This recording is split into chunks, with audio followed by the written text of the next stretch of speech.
자, 151번 자이스토리. 자, 이 문제는 상짜리 문제로서 반드시 풀어야 될 문제입니다. 이게 중요한 문제예요. 근데 이 문제를 설명하기 위해서는 약수, 배수 개념부터 출발해야 되는데 그건 일단 생략을 하고 제가 그냥 설명하겠습니다. 자, 첫 번째, 세 자리 자연수 중에서 가장 작은 수라고 했는데, 자, 세 자리 자연수는 이따가 나중에 처리할 거니까요. 우리가 지금 가장 작은 수, 어찌됐건 이 문제에서 원하는 것을 x라고 해봅시다. x. 자, x라고 해보죠. 첫 번째 조건, 5로 나누면 3이 남고, 자, 검산식 있었죠. 5로 나누면 몫을 우리가 a라고 합시다. 5a 라고 했을 때 나머지가 3이란 뜻이고요. 자, 6으로 나눴을 때, 이 x를 6으로 나눴을 때, 자, 6 몫은 b라고 하죠. 나머지가 4가 된다는 얘기고요. 자, 똑같은 x를 7로 나눴을 때, 7c라고 해보죠. 그때 나머지가 5란 얘기입니다. 자, 여기서 약수, 배수의 개념을 잘 생각해 보세요. 나머지가 없어야 되거든요. 약수란 어떤 수를 나머지 없이 나누어 떨어뜨릴 수 있는 수입니다. 그렇죠? 그렇다면 이 나머지 3을 없애기 위해서는 3을 처음부터 빼던가 아니면 두 번째 방법. 자, 5개씩 묶었을 때 3개가 남았다는 얘기니까 나머지 처리하는 방법이 두 가지가 있어요. 이 나머지를 처음부터 없애던가 아니면 2개를 더해가지고 나누어 떨어뜨리던가. 방법이 두 가지입니다. 일반적인 문제라면 나머지를 빼는 게 일반적인 풀이 과정인데, 자, 두 번째도 봐보세요. 4를 빼던가 처음부터 아니면 또 2개 차이예요. 그래서 플러스 2 2개를 더하던가. 자, 세 번째도 마찬가지죠. 그럼 여기서 어떤 감이 오지 않나요? 바로 이 공통의 부분. 자, 처음부터 2개를 더하시면 됩니다. 자, 처음부터 우리가 2개를 더하면 어떻게 되나요? 자, x 더하기 2는 5a, 즉 5로 나누어 떨어진다는 얘기고요. x 더하기 2는 6b, 그래서 6으로 나누어 떨어진다는 얘기예요. x 더하기 2는 7c가 되니까 역시 7로 나누어 떨어진다. 7의 배수다. 누가? x 더하기 2가. 자, 요게 이제 중요한 결론입니다. 자, 여기까지 이해가 됐다면 다시 한번 가보죠. 자, 우리가 그래서 여기서는 빼는 게 아니라 나머지에다가 더해줘가지고 우리가 묶음, 즉 나머지를 없애주는 방법을 선택하시면 됩니다. 자, 그러면 해보죠. x 더하기 2는 5로 이제 나누어 떨어질 거고요. 6으로도 나누어 떨어질 거고요. 7로도 나누어 떨어질 겁니다. 바로 5, 6, 7의 공배수가 된다는 걸 알 수가 있죠. 공배수. 그런데 공배수 문제는요, 항상 뭘 먼저 구해야 돼요? 최소 공배수를 구해야지만 그 다음부터 그 다음 단계를 밟아 나갈 수 있습니다.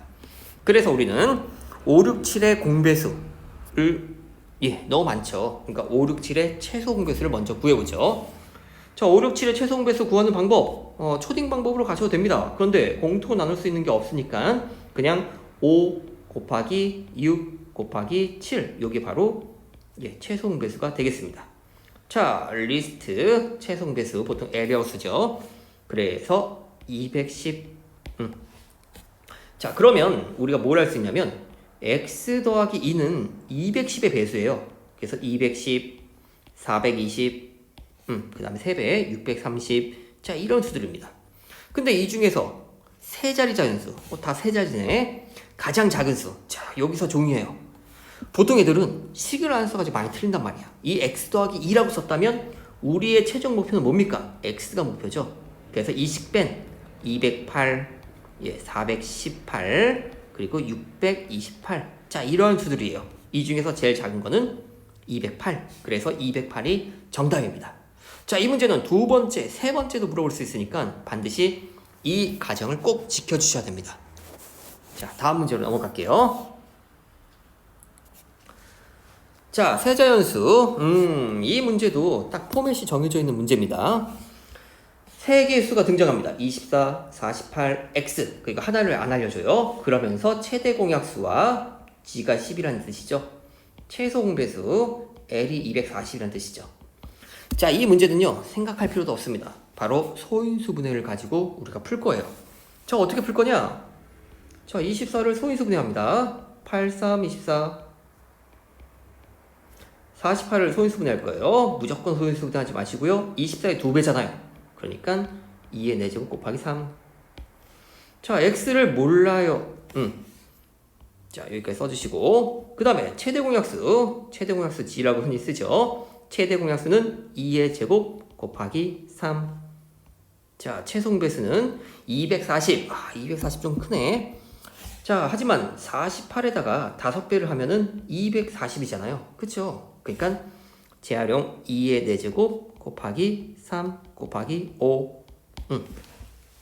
자, 우리가 이런 걸 배웠단 말이에요. 소인수 분해를 가지고 최대 공약수는 어떻게 구하느냐? 최대 공약수는 동시에 나눌 수 있어야 됩니다. 그 얘기는 2의 제곱, 그럼 얘도 2의 제곱이 반드시 있어야 돼요. 최소한. 예. 결론만 얘기하죠. 함께 갖고 있는 소인수들 중에서 제일 작은 게 바로 최대 공약수입니다. 함께 갖고 있어야 돼요. 소인수를. 따라서 얘는 2가 반드시 있어야 되고 2의 제곱이 제일 작다는 얘기는 이거밖에 없네요. 자, 여기서는 3을 반드시 갖고 있는데 얘가 제곱이 되든 세제곱이 되든 상관이 없거든요. 그래서 여기는 몰라요. 그렇죠? 아직 결정이 안 됩니다. 최대 공약수만 보면은. 하지만 최소 공배수 쪽을 보면은 최소 공배수는 함께 갖고 있지 않아도 지수가 제일 큽니다. 자, 첫 번째는 맞아요. 두 번째는 제일 큰 게 3이란 얘기니까 우리가 여기서 최대 공약수와 최소 공배수에서 얘는 3만 갖고 있어야 되는구나 라고 확정할 수 있습니다. 그리고 이 5는 어디서 나왔겠어요? 없는데 그렇다면 바로 여기에서 나올 수밖에 없죠. 따라서 x의 값은 이번에는 하나로 정해지네요. 4 곱하기 3 곱하기 5 60. 3번이 되겠습니다. 소인수 분해를 이용해서 최대 공약수와 최소 공배수를 구하는 문제입니다. 자, 여기까지 끝.